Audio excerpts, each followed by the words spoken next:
What's up guys, RBG here, bringing you more coverage on Marvel's Avengers. I know you guys have been waiting to hear what I thought about the recent War Table stream, and I just gotta say that I was thoroughly impressed with what I received. I love the fact that the beta is going to be packed to the brim with content, like we're talking hero missions, challenges, and war zones. With that said, there was something that put a sour taste in my mouth, so we're going to talk about it today. Now before we jump into today's video, I want to give a huge shout out to today's sponsor, G2A. If you're looking for a way to purchase the hottest video games without burning a hole in your wallet, you should really consider checking them out. They offer key codes for different platforms such as Steam, PS Network, and Xbox for half the price of the original. So why wouldn't you want to take advantage of this deal? You absolutely lose if you overpay, so go ahead and seize the win. You can do so by clicking the link that will be provided in the description of this video. But as I was saying guys, Square and Crystal Dynamics once again outdid themselves on the latest War Table stream, and I wanted to take time to go through everything we'll be getting in the upcoming beta. Firstly, I want to get this out of the way because I'm sorely disappointed with this particular feature, and that's the inclusion of the A-Day mission, or the Golden Gate Bridge demo as they like to call it.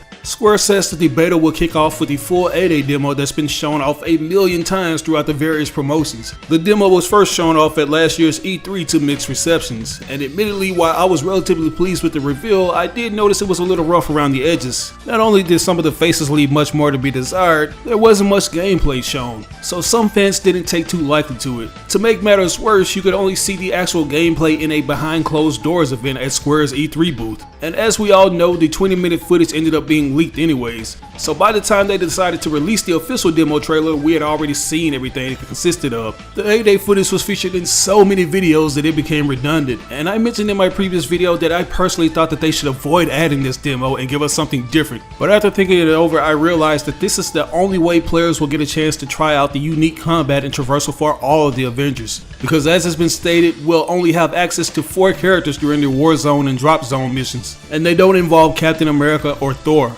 So if you want to get familiar with those 2 particular characters, you'll need to play the A-Day missions multiple times. Now while this is a bit unfortunate, I do believe that there will be more to this demo than what was initially showcased through all the different trailers. Given the fact that this is a tutorial demonstration that's been shown months before the official game's release, most of the cutscenes will more than likely shorten or strip completely. And this theory is further corroborated by these newer scenes that were shown off during the War Table stream, where we see this awesome shot of the Avengers springing into action. The developers have mentioned that the demo will feature 25 minutes of gameplay, and I don't think that's counting the cutscenes. Considering the fact that the A-Day prologue trailer we got last year was approximately 18 minutes and 50 seconds including the cutscenes, I think we're in store for more scenes that include additional dialogue. Like maybe we'll see more interactions between young Kamala Khan and the Avengers before things go awry. And we can see what George Towson said to Captain America before he deliberately locked him in the Terrigen chamber. So while this inclusion of the A-Day demo is a bit of a bummer, we can expect to see some things that we didn't see in the trailers. But anyway, Square Enix says that the beta was built to give players a slice of the full game experience. It includes 4 hero missions that are part of the main campaign. These hero missions include The Light That Failed, To Find Olympia,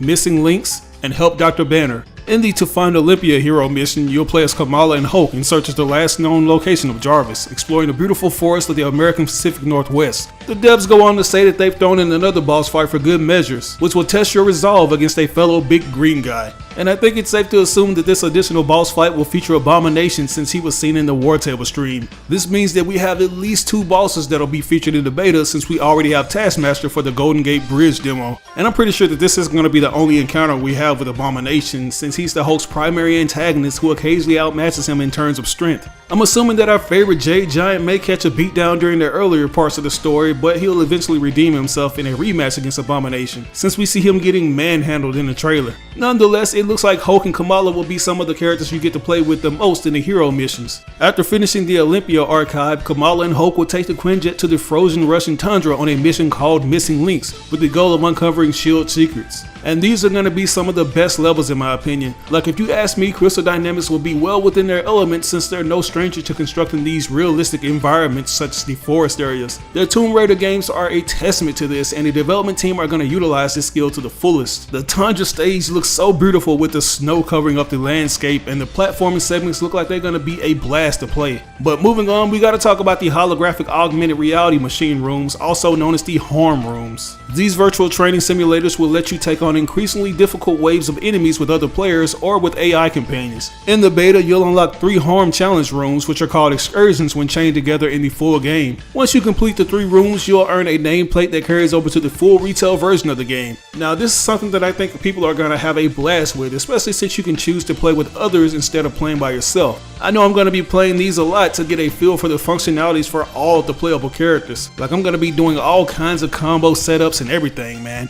And I'm thinking that the harm rooms will feature survival mode elements since it's said to have spikes in difficulty. So this particular feature is going to have a lot of replay value and then some. But in regards to the actual war zones, the devs say that once you've unlocked an operational table in the beta, you'll have the option to tackle a series of war zone and drop zone missions with your friends or AI. There will be 5 beta war zones to play, filled to the brim with human and robotic aim baddies to beat. And in the full game, war zone missions can range in duration from as short to 10 minutes to around 2 hours in length. And I'm not gonna lie to you guys, these are some of the features I've been looking forward to the most, especially since players will have access to expansive and fully explorable levels as opposed to the more linear and story focused levels we'll see in the hero missions. I'm also liking the lengthy durations each war zone mission will offer. Like 2 hours is a lot, and I'm thinking that the longer missions will undoubtedly be the harder ones. Like, you're more than likely gonna die a lot of times in these. And the devs have already gone on record in previous interviews that certain missions will display the difficulty and suggested power level you'll need to be at before taking on these missions. And the harder those stages are, the greater the rewards are. This is going to encourage players to go in with their A game and assemble some of their friends to help them out on the missions they're having trouble with. Hopefully the rewards these harder missions offer are worthy of making me rise to the challenge.